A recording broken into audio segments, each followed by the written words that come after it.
金城历史，1874年因为琉球渔民拄着风台，漂流到台湾，互原住民杀害。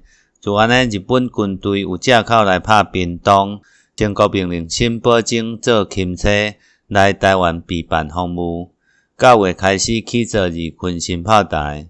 1876年完成台湾第一座西洋式炮台，请问写“益台金城”4字，伫昆新海岸甲保护台湾的重大任务打起来。1905年，日本时代炮台捌受损害。1975年，台南市政府纪念起造炮台100档，才搁借原登起，变做眼视镜这款。